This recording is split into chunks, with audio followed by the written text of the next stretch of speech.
good evening, everyone.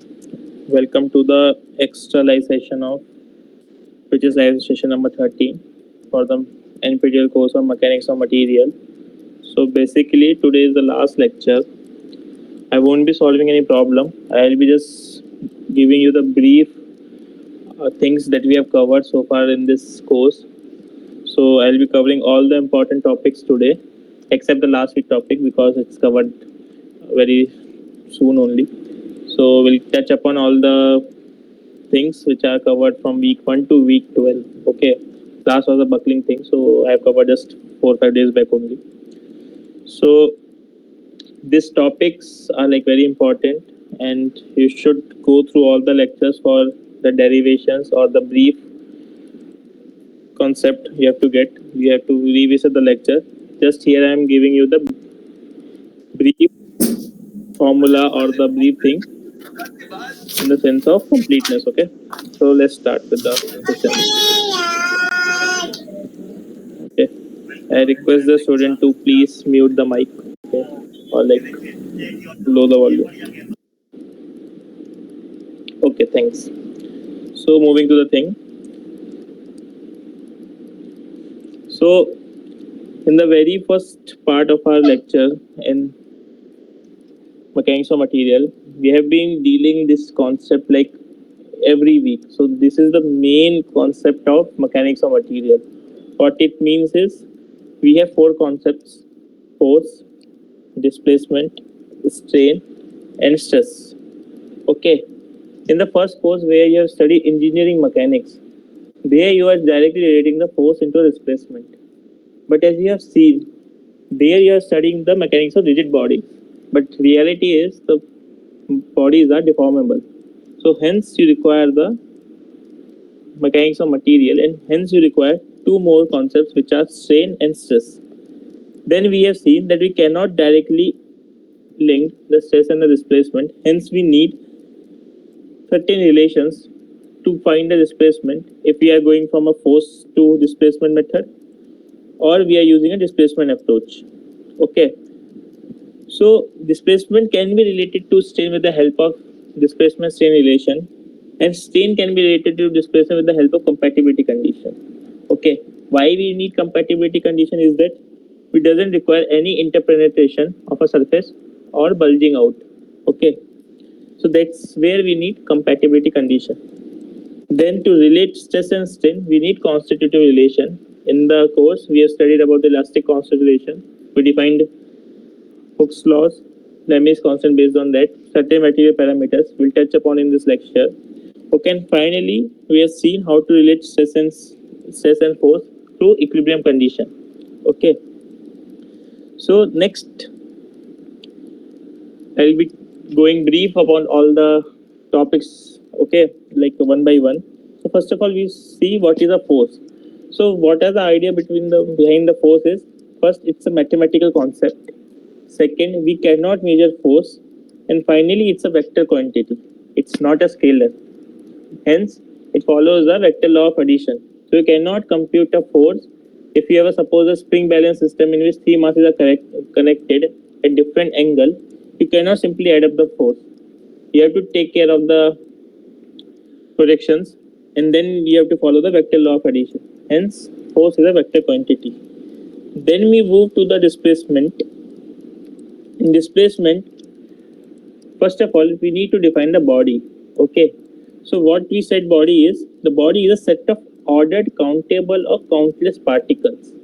Okay. And we say that in this course, we have assumed the body to be ordered countless particles. Okay. What do you mean by countless thing? It means it's continuous. As you can see from the range, the body can be defined by 3 Cartesian system coordinates such as x, y, and z. Why we need 3? Top, bottom, left, right, face up, face down. Okay. So that's why we define body as x, y, z. The range of x, y, z is continuous over 0 to 1, y also, and z also. If it's a discrete thing, x and y belongs to 0 to 1, or z belongs to 0 to 1. What does this mean in a Cartesian plane is, suppose this is a body, cube. Okay, the whole body inside this thing is defined as a body. Okay. If the body is not countless, it's a countable. Only the points, edges, these edges will represent the body. Okay. So in this course, we have assumed body as ordered countless particle. Understood?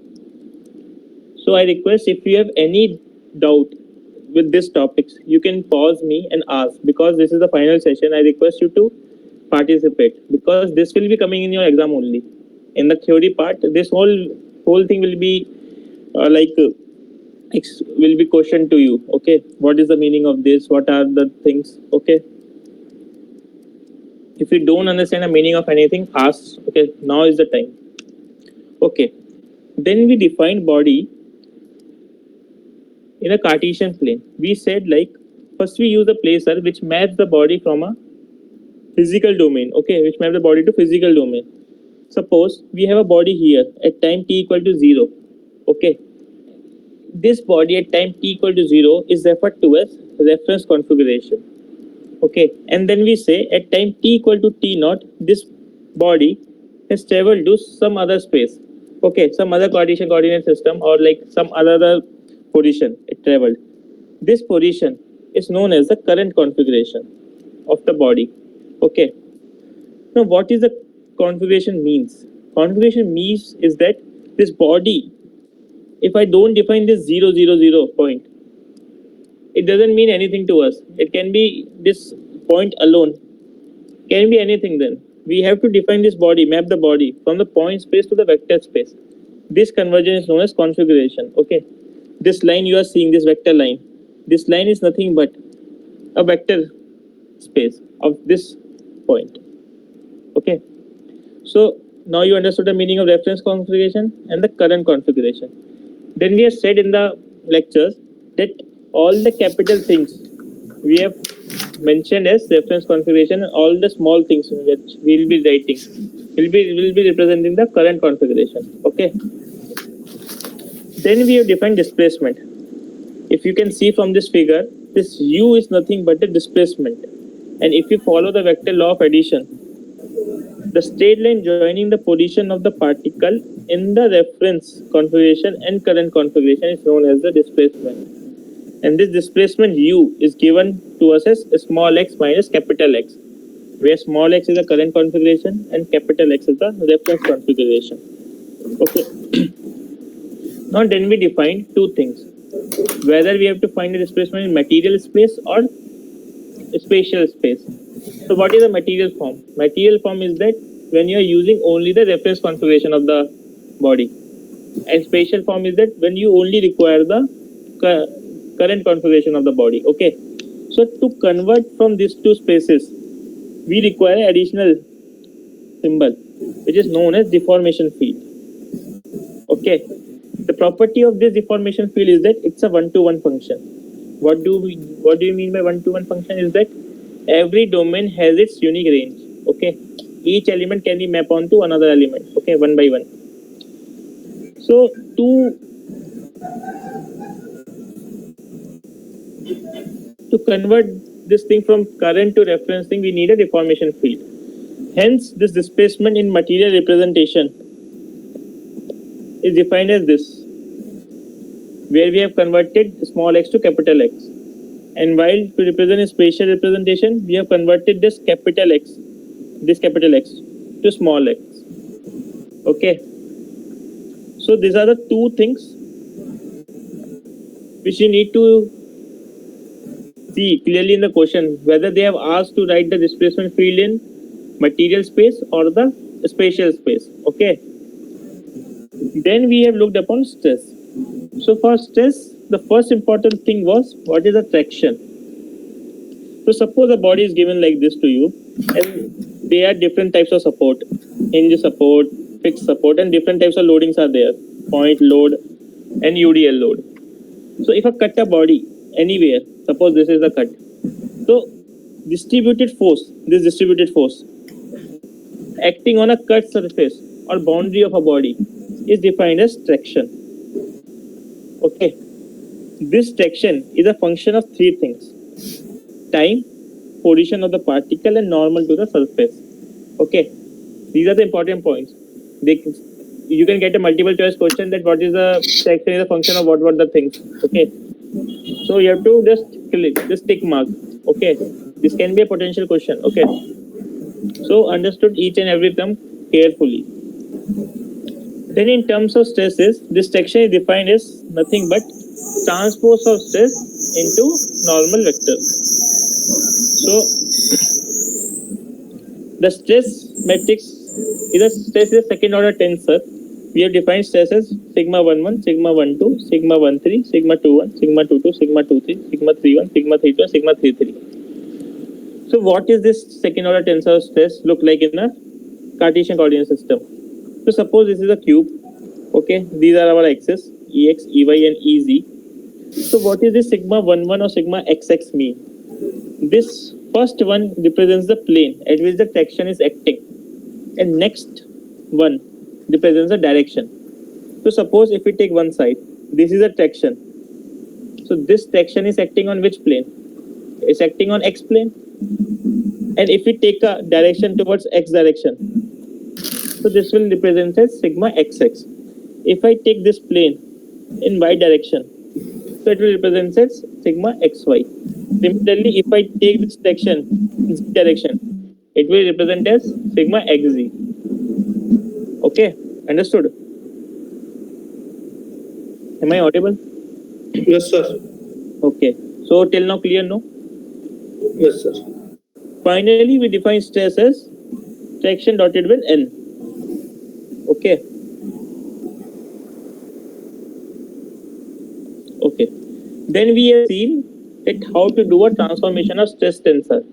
Suppose a stress matrix has been given to you, and in the question they have asked that another person has rotated your Cartesian system to some angle theta.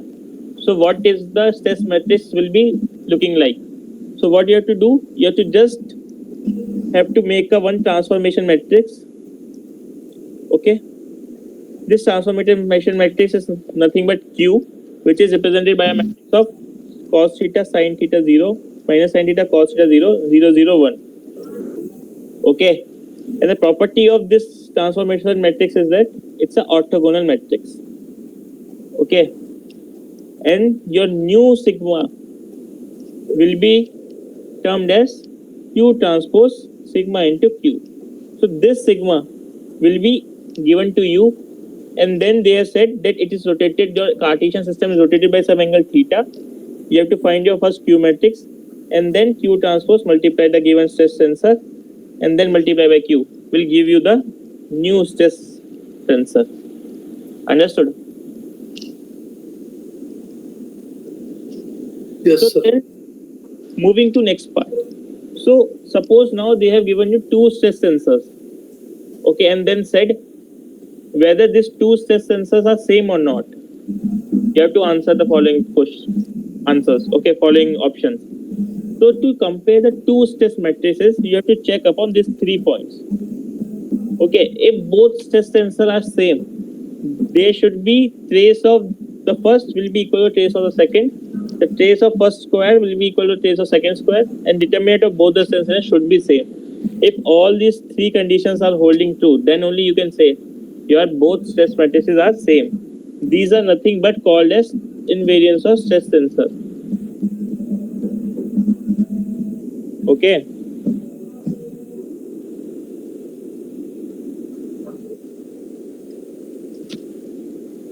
Then we moved ahead and see what is a Mohr circle. So in Mohr circle, we have seen that your x-axis is represented by principal stresses, normal stresses, and your y-axis was represented by shear stresses. And we made a circle there, and we said like what are your, and we found out what are your extremum normal stresses, extremum shear stresses, and different questions we have solved. So these are the transformation that we have done. That what is sigma x star will be looking like, sigma x star y star will be looking like, and sigma y star. Okay, so suppose if you are given some stress matrix, okay, some values will be given to you, and you have to find out principal values. So you have to put your this thing, okay, from your stress matrix, sigma xx, sigma yy, these values you have to put, and these are known as principal stresses. Okay,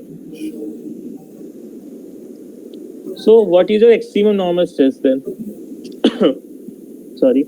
So extremum normal stress is sigma max will be equal to sigma xx plus sigma yy by 2 plus r.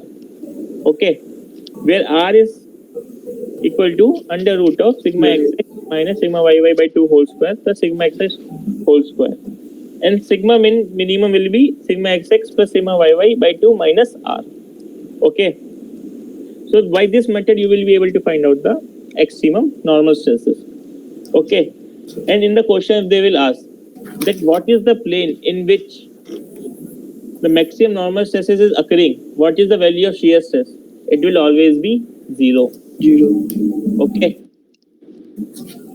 so these are like short answers. Okay, in MCQ they will be just giving you stress matrices, and then they'll be asking you that what is the maximum stress value, what is the maximum shear stress, and what is the shear stress when the plane is on the maximum normal stress. So just these are simple points you need to think. Okay, after reading the question. Okay, next comes what is the extremum shear stress. So extremum shear stress is equal to modulus of plus minus r, basically magnitude of r. This value, what will be the magnitude, will be your tau max. Okay, and the plane where extremum shear stress is there, your normal stress will be equal to sigma xx plus sigma yy by 2. Okay,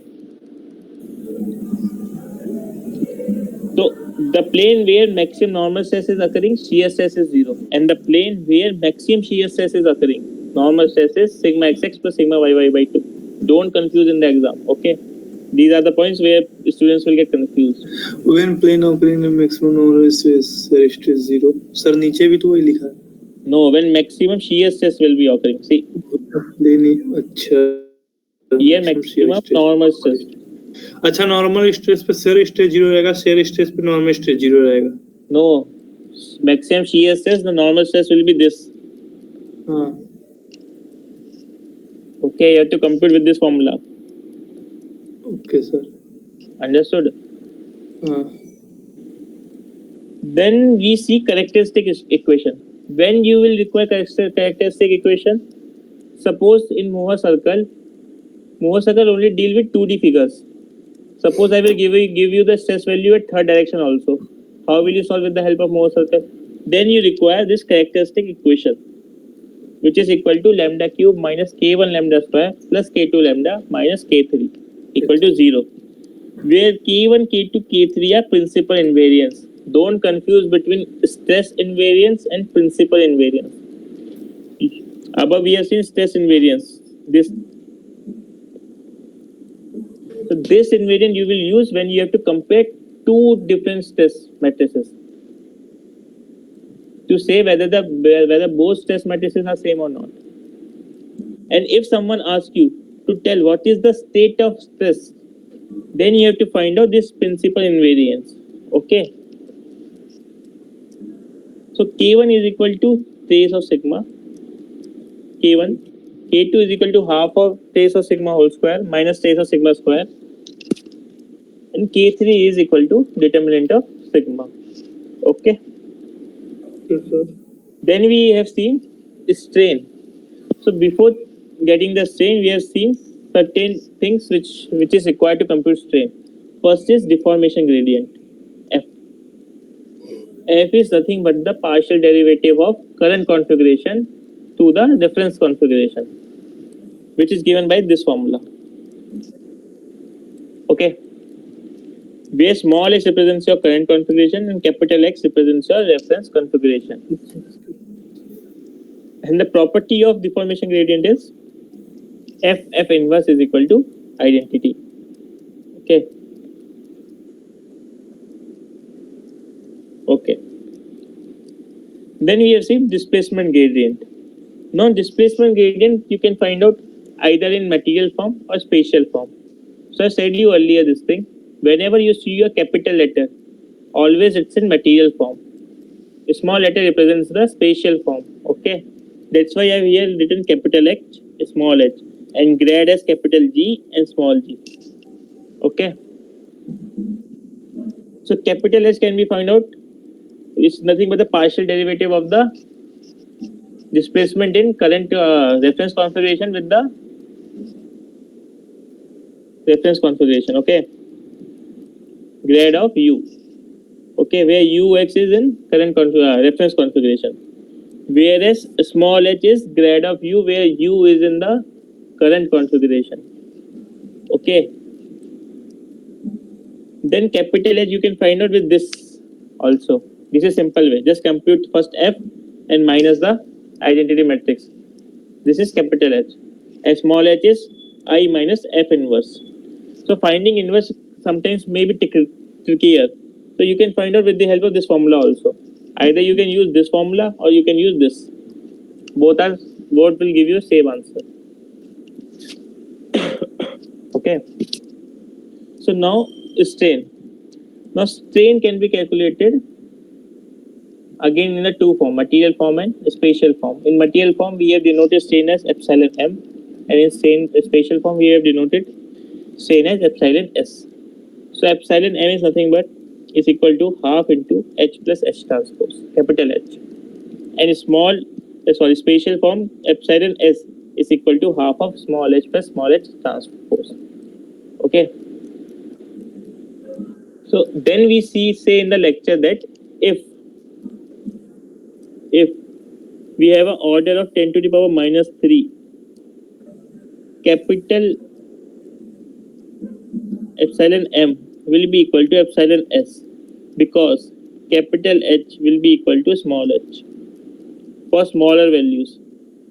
For large values you have to calculate differently, okay, but for smaller values,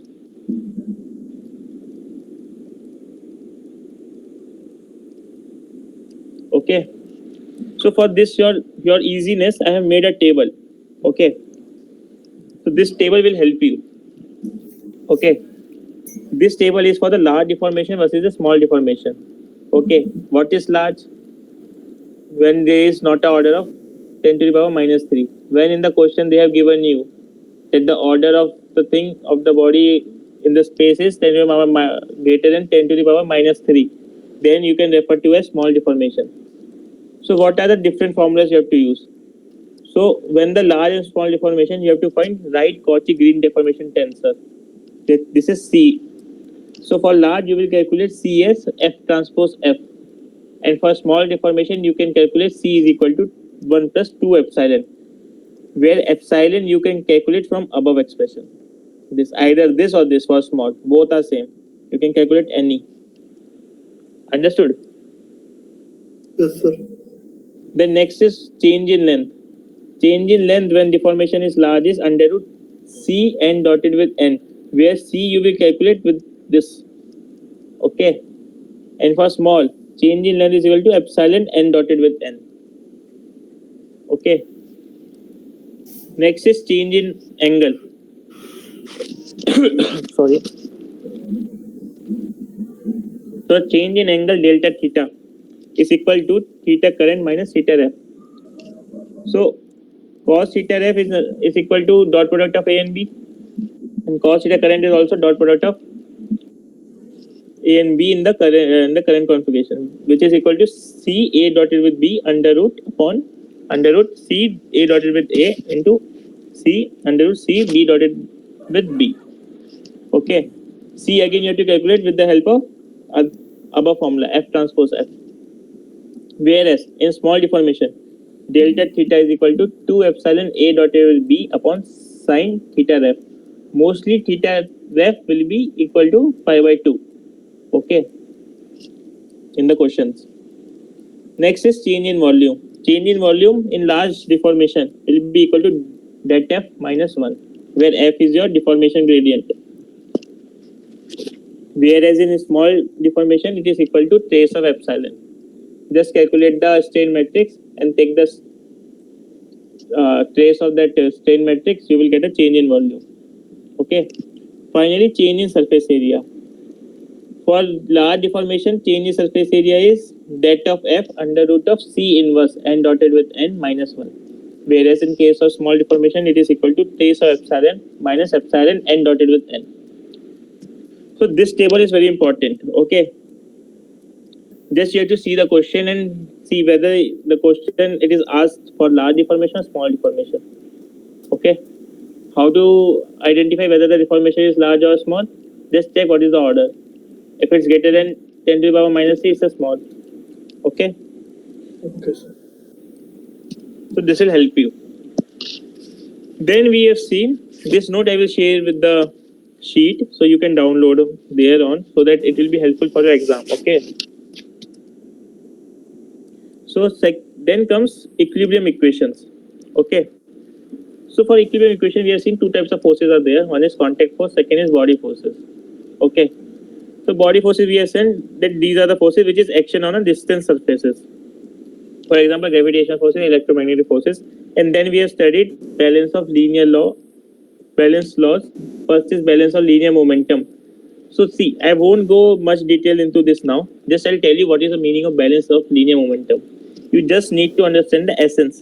The balance of linear momentum will give you that divergence of sigma plus rho b will be equal to rho a. So it is helpful in getting the equilibrium equation. Okay, where is divergence is equal to this formula. Okay, written in the sheet. All these formulas are important. Okay, write once in your sheet also, because in examination if you do just reverse of this and this, it will cost you an answer. Okay, so make sure you write correct formula, you apply those correctly, and then get the answer correctly. Okay. Then next comes balance of angular momentum. This balance of angular momentum gave us that our stress matrix is symmetric. Okay. We always say na, that our stress matrix is symmetric. How it comes?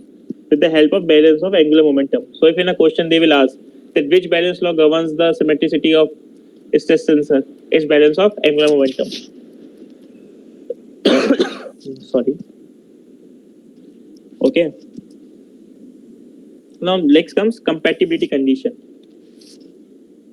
So generally what does compatibility means I have told you in the very beginning of this lecture. So the formula to say the compatibility condition, to justify the compatibility condition is curl of epsilon, where curl is defined as this cross product of partial derivative with the strain matrix. Okay, and there are 6 equations which needs to be satisfied. Okay, so first is this. Okay, similarly these are the 6 equations. Okay, just go through each and every equation. Okay, we have solved one whole problem solving session was dedicated to this problem only. Sorry, 1 second, here the light went, I guess.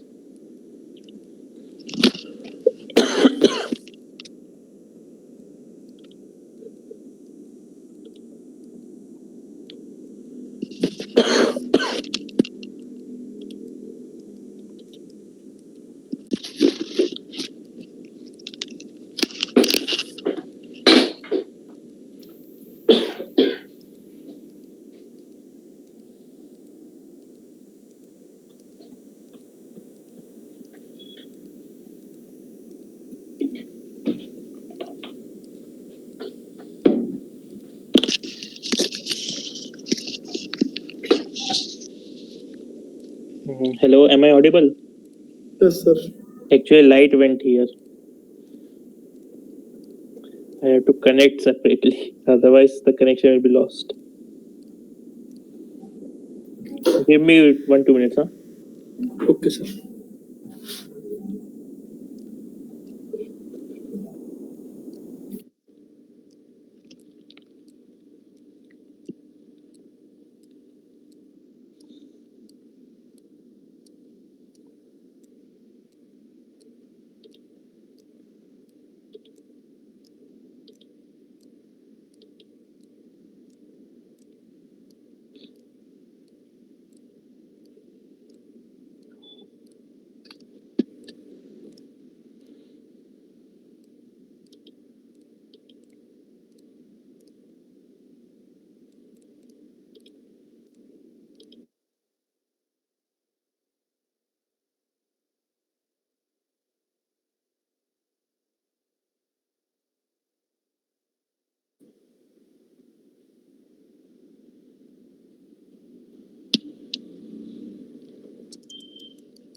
Am I audible?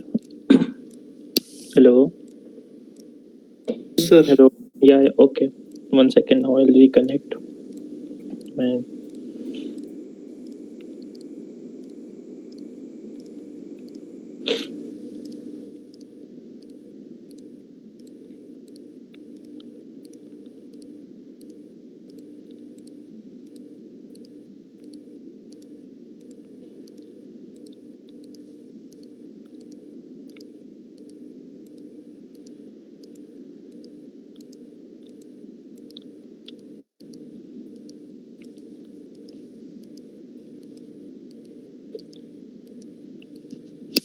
Now screen is visible? Yes, Hello? sir. Okay, now we'll restart. Okay. Sorry for the delay actually. The line went here. Okay. So where are we? Yeah, I'm talking about this 6 compatibility conditions. So you can go upon the seeing this problem solving session. There I have explained you how to use each and every compatibility condition. So as per the question, you have to use the formula and say whether this strain matrix holds good or not. Okay. Then comes the constitutive relation. So the constitutive relation, it tells us how the material will respond. It relates strain with stress or stress with strain. Okay. So these are the 2 requirements. Just make sure you know all these 2 requirements. In MCQ, you can get this question. Okay. So first is it should satisfy second law of thermodynamics. Okay. And last is it should satisfy restriction due to objectivity. So the restriction due to objectivity means whether you conduct your experiment in Moon, Jupiter, Earth, anywhere, your constitutive relation should not change. Okay. Yes, sir. So this means restriction due to objectivity. So after finding all these things, we have related sigma to strain with the help of 2 constants. These constants are lambda and nu. These lambda and nu are known as Lemmy's constant. Okay. So then we have related sigma with strain and strain with sigma. Okay. Now these are derived from the experiments. Okay. So now we have defined parameters. Again, derived from the experiment. So Young's modulus we have defined with the help of uniaxial experiment and say that E is equal to axial stress upon axial strain and related this E with the help of Lemmy's constant. Okay. Then we have defined Poisson's ratio with the help of uniaxial experiment and say that Poisson's ratio is nothing but sorry, negative of transverse strain upon axial strain.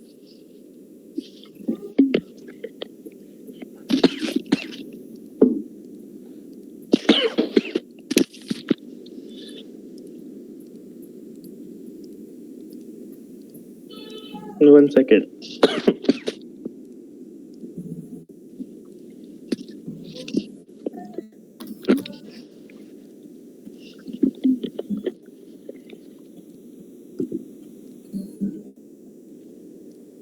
Okay, and similarly we have derived shear modulus and bulk modulus.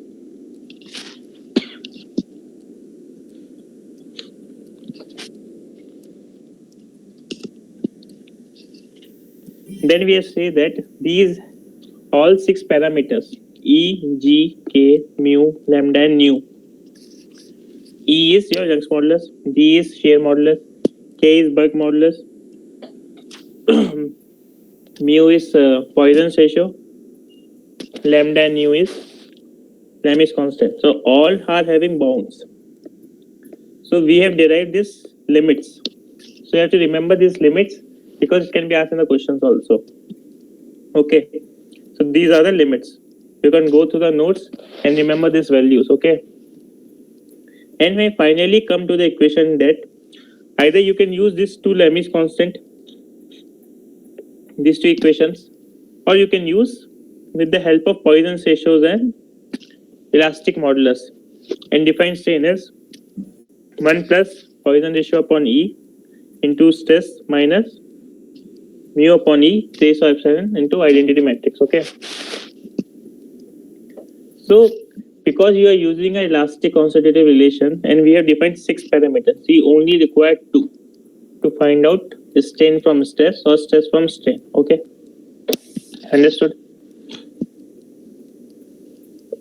So next we build up the, after building all these concepts, force, displacement, stress and strain, we have come to the beam to solve the boundary condition, boundary value problems using those concepts.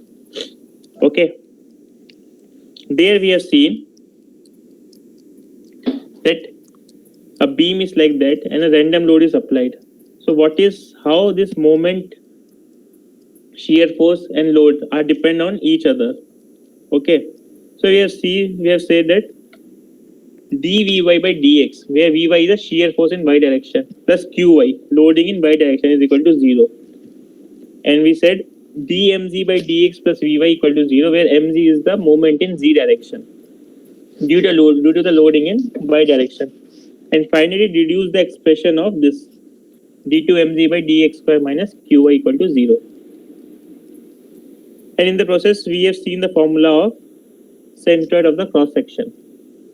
Okay, and the moment of inertia, these two. And we have said this formula is when your section is isotropic, E is constant. Okay, when E is not constant, suppose your cube is made up of steel and wood, we have again seen the problem like that. So there you have to multiply inside this E, and again this E will come. Exact formula you can refer to the notes. Okay. So this formula is applicable when a section is uniform. Okay. Only E is when the E is. Then we have find out the beam bending equation. There to find out this equation, we have seen two assumptions. Okay. These two assumptions are very important. First, we have said plane sections remain plane. There will be no change in angle between the coordinate system. Hence, meaning is no Poisson's effect in the problem is considered. And we have seen that beam is homogeneous. E is constant. Then we have seen the formula as m by I is equal to minus sigma by y is equal to E into d2 delta y by dx square. Okay. Then we have seen two concepts like radius of curvature and curvature. Both are different. Radius of curvature means if you see any point, you can make a circle out of that point, and the radius of that circle will be equal to radius of curvature. Whereas the curvature means the angle between your strain curve is known as curvature. In terms of formula, you can define curvature phi is equal to 1 by r, and r is equal to 1 upon d2 delta y by dx square. So you can rewrite this formula. It will be E upon R. Okay. Or E phi. So far understood? No issue. So this is the formula in beam bending. Am I audible? No? Sir. Yeah. Okay. So this is the meaning of homogeneous. The E will be same in both compression and tension. Okay. Now this is what I am saying to you. If section is of composite, when E is not uniform, so you have to just multiply EY here and here in I. So formula will change. Okay. Here we'll say E is homogeneous. Inhomogeneous. Okay. So understood the difference. When the E is inhomogeneous, which formula you have to use? When E is homogeneous, which formula you have to use? Okay. Here also the underlying assumption will not change, that plane sections remain plane. Okay. Now then we have said that this all loadings which you are seeing is loaded about the principal axis. But what will happen when the load is not about the principal axis? Okay, and also when we will apply load not only in y-axis as well as in z-axis also we will apply. What will happen? So we have seen that you can define this term in terms of both mz and my moment. Then you have to find out the moment of inertia about y direction, zz direction and yz direction. And similarly, your stress equation will be given by this expression. Okay, and we have seen one more thing. This IYZ about the center is always 0. For symmetric section, if you will see, it will always come out to be 0.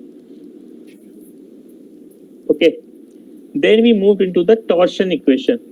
Similarly to the bending equation, torsion equation is same. See, tau by r is here, there is m by, sorry, here tau by r, there is sigma by y.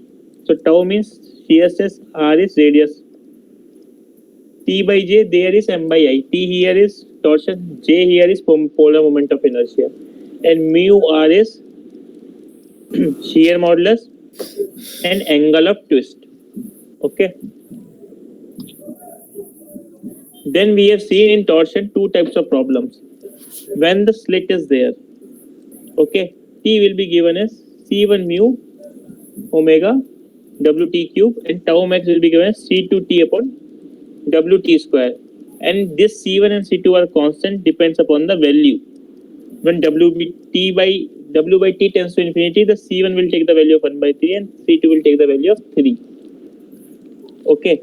And here also you have seen the concept of enclosed area. This dotted line will tell you the enclosed area.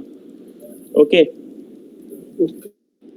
So then after here on, we have seen the two concepts, thin wall concept and thick wall concept also. Shear flow also. I section, thin wall, thick walled.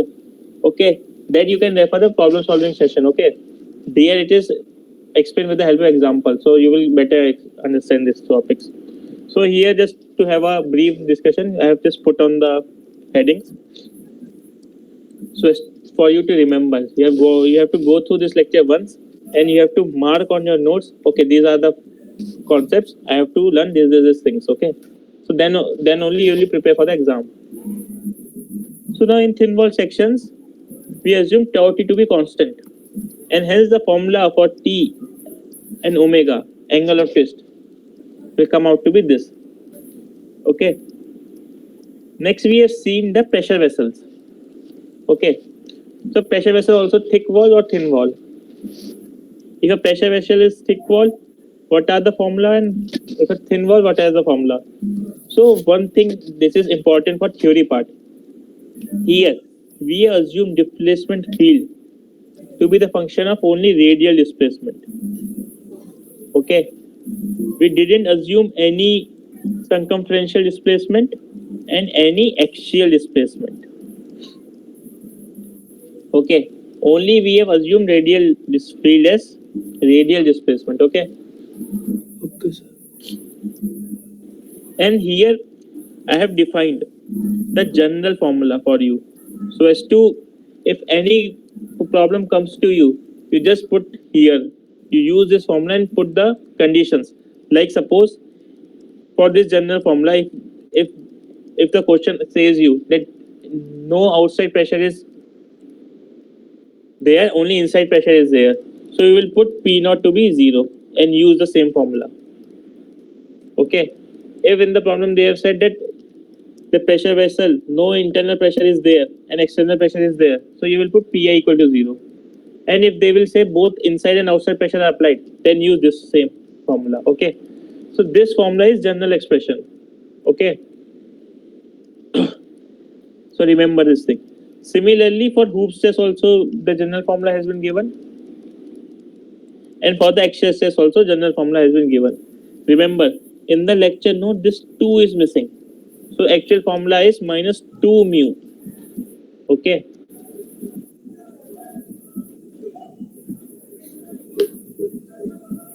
Till now clear?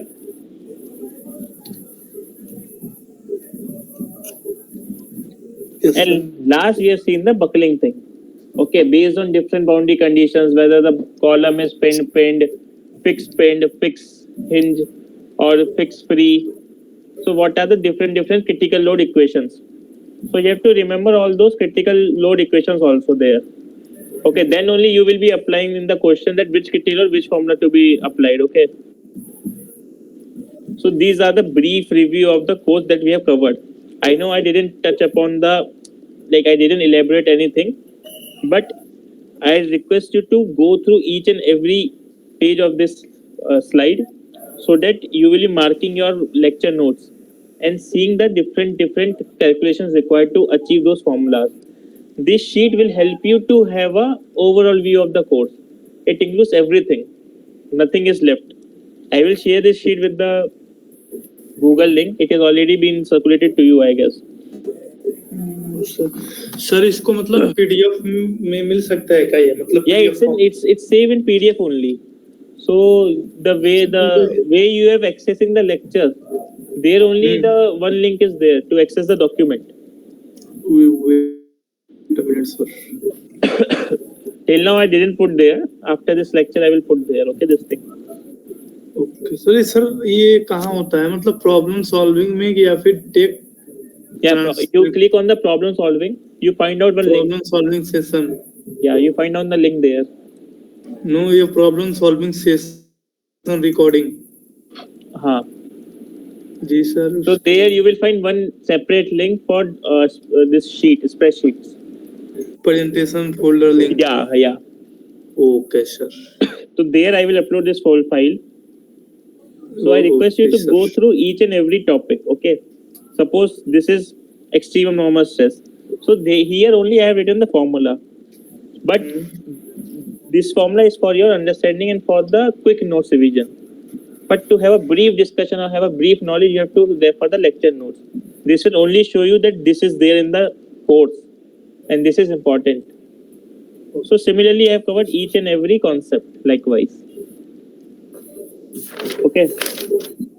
See, this table will help you a lot. Large versus small deformation. Okay. So take these notes as your companion and start preparing for the exam. Okay. I'll suggest this thing only. And if you have any doubt, feel free to ask anything. Okay.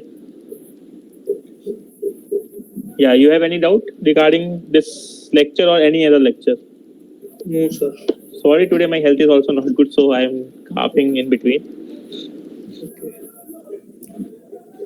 So with this, इसमें मतलब पहले week second week का था वो जो reference point और एक था current point. Here I have explained this thing. हाँ सर, इसमें मैं प्रैक्टिस प्रॉब्लम कर रहा था तो उसमें जो दिया था हम लोग का small x equal to x plus 0.5 capital x plus capital 0.5 y और उसके बाद रेफरेंस पॉइंट 0.5.